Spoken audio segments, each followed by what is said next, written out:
Staying on the subject of impeachment, this bogus conversation from the GOP about impeaching President Biden over accusations that they haven't been able to substantiate, this bribery scheme that as we learn more and more, we see this narrative fall apart further that the GOP has been bringing against Biden. James Comer leading the charge on this. I have another moment, one of these situations where Steve Doocy, in a rare situation on this network, actually says some facts and his co-hosts get uncomfortable, and you can definitely imagine the Fox News viewers are getting uncomfortable. And here he calls out, all right, they're talking about impeachment and they have all these stories, but they don't exactly have the evidence. And actually, as we've gotten some evidence, it seems to directly contradict the narrative they've been telling about Biden. So with that being said, here is Steve Doocy speaking a little bit of truth, which is not something that's common on Fox News. Kevin McCarthy has brought up the I word, the impeachment question, and he's calling it an inquiry. This is what he had to say and the reasons why they're considering this. Watch. You've got IRS whistleblowers saying something when it comes to government treating the Bidens different. You've got an informant claiming that the Biden family had been bribed.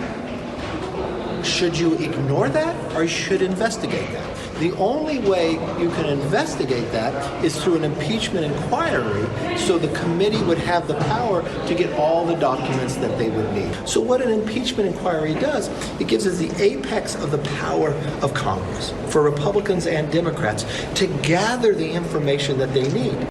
So it's not an impeachment. It is to get all the information. Then we're going to inquire. But you've been trying to gather the information, spending so much money and resources.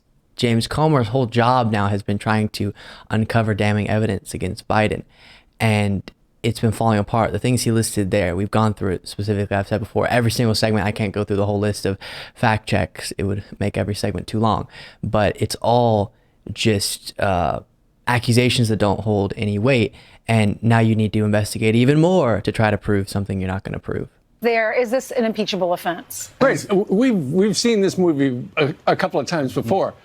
First step, impeachment inquiry. Almost always it leads to an impeachment. I've heard from members of Congress on the Republican side, they're going to do the I word of Joe Biden. That guy right there doesn't look too happy in that picture.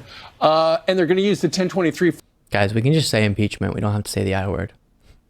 Let's be naughty and just say it, impeachment. Form as the basis for everything. Here's the problem, and we'll talk to Miranda Devine about this here in about a half an hour, is the 1023 form makes a damning case against the Bidens, but it's completely unverified. And in fact, there are certain critical parts of the story that have been refuted by the people in the story. So it's problematic, and so that's why Kevin McCarthy says we need other stuff. Not to mention, correct what Steve Doocy said there, but not to mention the fact that one of the guys, the Giuliani crony, this is under-discussed for sure, kind of when this conversation comes up, Lev Parnas, who was trying to find, during the Trump administration, dirt on Biden for the upcoming presidential election because Trump was expecting Biden to be his opponent. And Giuliani had Lev Parnas go and try to find and prove these same accusations, these same bribery accusations. And Lev Parnas wrote a letter to James Comer saying, I looked into it a lot. It's a wild goose chase. You're not going to be able to prove it. There's not evidence for these things. And yet still they're going to talk about an impeachment inquiry, which is correct. Most likely that'll lead to a vote on impeaching and proceedings and all of that. Interesting point on this I saw on CNN here. There not being a smoking gun in any case, I've still not seen a smoking gun on this case. I think there are legitimate questions about where Hunter Biden was getting his money from. Clearly, he was only getting his money because his last name was Biden. But what's been missing is that definitive link to the president, his father. And I think it's an interesting political question. You both are the political experts, but how does that play to open an impeachment inquiry and potentially impeach this guy at this point? I'm not sure. I want to follow that same train of thought here. I'm not sure where Joe Biden falls in any of this. And I think most of America's like, what are we doing? Are you impeaching Hunter Biden? I love that line. Exactly. I mean, that appears to be decently asinine. And I believe with you can't, out of one side of your mouth, right, make an economic argument saying if inflation is high, unemployment, or whatever other argument, because Bidenomics actually, I believe, is working in a certain aspect of life. But you can't make that same argument and then spend the majority of your time on an impeachment inquiry where an election is on the line. It doesn't make sense to me. Well, Exactly right. You might remember it feels so unheard of, but in the build up to the 2022 midterms, Republicans were saying, we're going to focus on economic issues and solve kitchen table issues. And Kevin McCarthy had that pamphlet he was handing out, that the roadmap to something or another, changing course, whatever it was.